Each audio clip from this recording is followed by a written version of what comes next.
Пайдалы және пайдасыз зиянды тағамдарды осылай бөліп жазып шығуымыз қажет. Дайынбыз ба? Ендеше қазір мен сіздерге суреттер таратып беремін. Сол суреттер бойынша пайдалы және зиянды тағамдарды орналастырып шығуымыз қажет. Жақсы ма? Қане балалар, орындаймыз.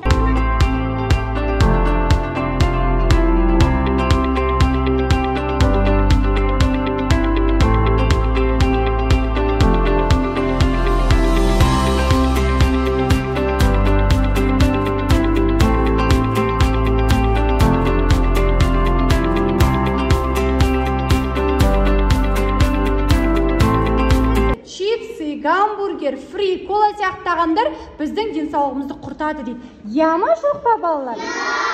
Я. Қане басып көрейікші? Дұрыс па екен? Дұрыс екен. Жарайсыңдар балалар. Енді келесі екінші топтан жауап береді. Тамақтан бұрын тәттілерді көп жеу қажет дейді. Я ма жоқ па? Жоқ. Жоқ. Қазір басып көрейік. Дұрыс айтасыңдар. Керемет. Екінші.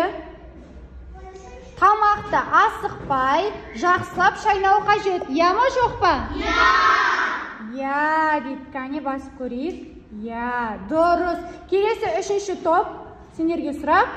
Біз өз денсаулығымызға пайдалы тағамдарды ішуіміз керек. Я ма жоқ па?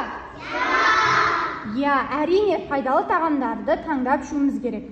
Келесі сұрақ бізде. Артық тамақ жеу денсаулыққа зиян. Я ма жоқ па?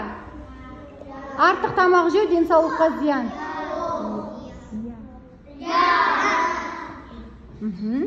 Басып көрейік. Жақсы, тамаша. Келесі сұрақ.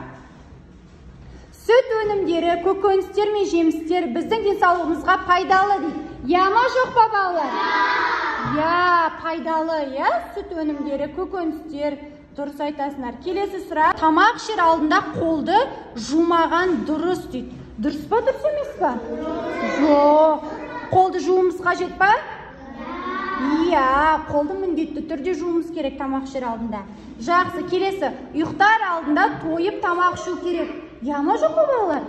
Ұйықтар алдында тойып тамақ ішу қажет дейді. Жоқ, иә? Жарайсыңдар. Дұрыс балалар. Сендер барлық сұрақтарға жақсы жауап бердіңдер. Қане қол шапалақтаймыз.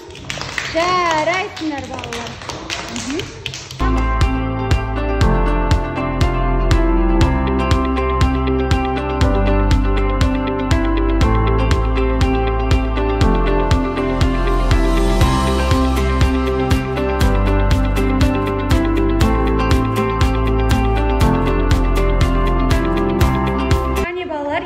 Дәптерімізді ашып, барлығымыз дәптермен жұмысты орындаймыз, е?